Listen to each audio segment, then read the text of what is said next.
ഉൾക്കട്ടെ മറ്റൊരു വാർത്തയിലേക്കാണ്. Air India express നാളത്തെ 2 വിമാനങ്ങൾ കൂടി റദ്ദാക്കി. നെടുമ്പാശ്ശേരിയിൽ നിന്ന് പുലർച്ചെ 2:05 ഷാർജയിലേക്കും രാവിലെ 8 ബഹ്റൈനിലേക്കുമുള്ള വിമാനങ്ങളാണ് റദ്ദാക്കിയത്. റിനു ശ്രീധറുണ്ട് വിവരങ്ങൾ നൽകാനായി. റിനു, വിശദാംശങ്ങൾ. നെടുമ്പാശ്ശേരി വിമാനത്താവളത്തിൽ നിന്ന് എയർ ഇന്ത്യ എക്സ്പ്രസ് പ്രതിസന്ധി വീണ്ടും രൂക്ഷമാകുന്നതെന്ന് തന്നെ നമുക്ക് പറയേണ്ടി വരും. ഇന്ന് രാവിലെ 2 വിമാനങ്ങൾ ഇതുമായി ബന്ധപ്പെട്ട് റദ്ദാക്കിയിരുന്നു. ഇനി നാളെ രാവിലെ, അതായത് വരുന്ന പുലർച്ചെ പുറപ്പെടേണ്ടുന്ന 2:05 ഷാർജയിലേക്കും അതുപോലെ തന്നെ 8:05 ബഹ്റിനിലേക്കുമുള്ള വിമാനങ്ങളാണ് ഇപ്പോൾ റദ്ദാക്കിയതായി അറിയിക്കുന്നത്.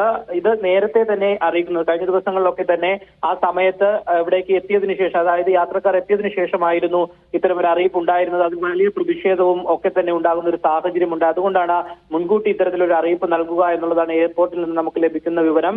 ഈ യാത്ര നടത്തുന്നവർക്ക് എല്ലാവർക്കും തന്നെ ഇത്തരത്തിലൊരു അറിയിപ്പ് നൽകിയിട്ടുണ്ട് എന്നുള്ളൊരു കാര്യവും ഇപ്പോൾ എയർപോർട്ടിൽ നിന്ന് അറിയിക്കുന്നുണ്ട്. ഇന്ന് രാവിലെ 8:35 പുറപ്പെടേണ്ടുന്ന ദമാമും അതുപോലെ തന്നെ 8:50 പുറപ്പെടേണ്ടുന്ന മസ്കത്ത് സർവീസുമാണ് ഇന്നിപ്പോൾ രാവിലെ നിർത്തിയിരുന്നത്, ക്യാൻസൽ ചെയ്തിരുന്നത്. ഇപ്പോൾ 2 വിമാനങ്ങൾ കൂടി ഇപ്പോൾ സർവീസ് റദ്ദ് ചെയ്തിരിക്കുകയാണ്.